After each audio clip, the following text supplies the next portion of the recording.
And beware the moor in those dark hours when evil is exalted. Else you will surely meet the hound of hell, the hound of the Baskervilles. So ends the legend. And what, may I ask, do you think of that, Mr. Holmes?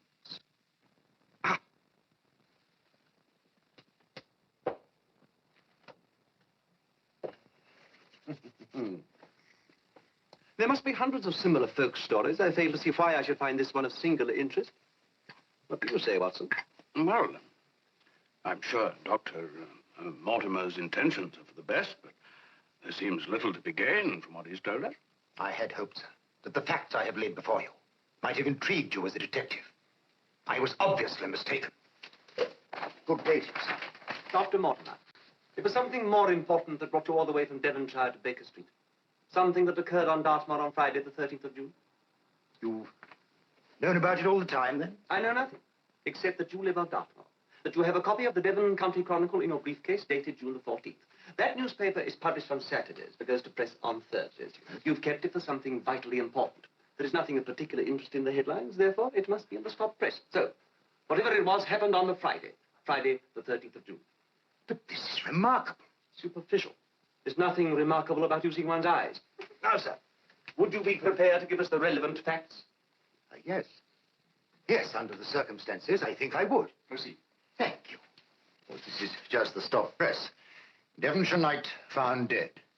The body of Sir Charles Baskerville discovered on Dartmoor early today. Foul play not suspected. Of course, the account in the next edition is much fuller. Where are we? Yes, here we are. The death of Sir Charles Baskerville has caused much sadness in the small village of Grimpen, Dartmoor. Dr. Richard Mortimer, a well-known Devonshire personality, said today that... If you'll pardon me, Dr. Mortimer, I want just the plain facts, in your own words. Please. Very well. The plain facts of the matter are that a fortnight ago, Sir Charles Baskerville was found lying dead on the moor. Who found him? His servant, Barrymore. He and his wife are housekeepers up at Baskerville Hall. He fetched me at once and took me straight back to the body. Where was the body? Somewhere on Dartmoor, I know, but exactly where? It's a very large place. Near the Abbey ruins up on the hill, not far from Baskerville Hall. The place where Sir Hugo died in the legend. And the circumstances were exactly the same. You mean that Sir Charles had been attacked? That his throat had been torn out? Oh, no. No, the body was untouched. But his face... Never in all my medical career have I seen such a look of horror on a dead person. Sir Charles must have been terrified when he died. But he was alone. The strange thing was, there were no footprints, Mr. Holmes. That cannot be quite true, can it? They were the servant Barrymore's, for instance, your own and Sir Charles's. Oh, yes, of course. But what I meant to say was, there were no other footprints. Facts are only of value when they're clear, concise, and correct, Dr. Mortimer. Pray continue. And there was another strange thing. Sir Charles must have been tiptoeing back to Baskerville Hall when he died. I could tell that because the footmarks showed only the toes of his boots. There were no heel marks. I'm something of an archaeologist in my spare time, and so I'm used to looking for the extraordinary. You have not yet told us what Sir Charles died of. Before you do so, I suggest it was heart failure. Well, the inquest found that he died of arteriosclerosis, with disease of the coronary arteries. A condition of the heart that can lead to heart failure. Yes, I think it must be hereditary with the Baskervilles. They all seem to suffer from the same weakness. Is there a successor to the family title? Yes, Sir Henry Baskerville. He's due to arrive in London tonight from Johannesburg. Why have you come to me, Dr. Mortimer, when you really don't believe that I can help you? I don't think I know what you mean. I think you do. Excuse me. Although you knew Sir Charles died of natural causes, you've implied that he met a more horrible death, that he might have encountered this hound of hell, the curse of the Baskervilles.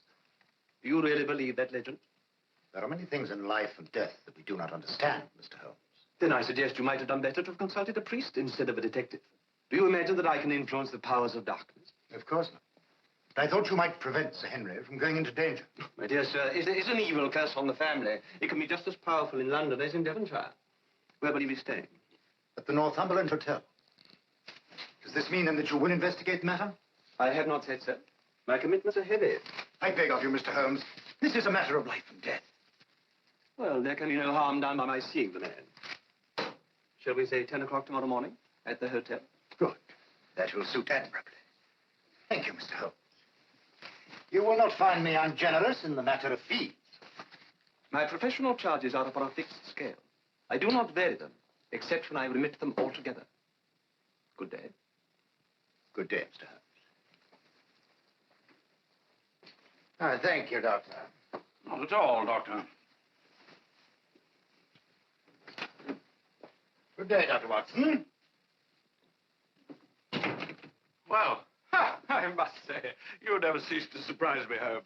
First you tear the man apart, and then you say that you'll help him. My dear Watson, you ought to know me better by now. I had to burst the balloon, deflate the man's pomposity to find one significant clue. Oh, I saw nothing of significance in anything he said. I'm surprised you bothered with the man. Nevertheless, one important point did emerge. Didn't you notice anything odd in what he told us? Well, the only thing odd I noticed was when he said that Sir Charles was tiptoeing about Dartmoor in the middle of the night. That's just it, Watson. Well done, my boy. But he wasn't tiptoeing. He was running. Running for his life. Running in panic until he burst his heart. Now, would you mind sorting out a large-scale map of Dartmoor, my dear fellow, while I find some more tobacco? This, I think, is a two-pipe problem.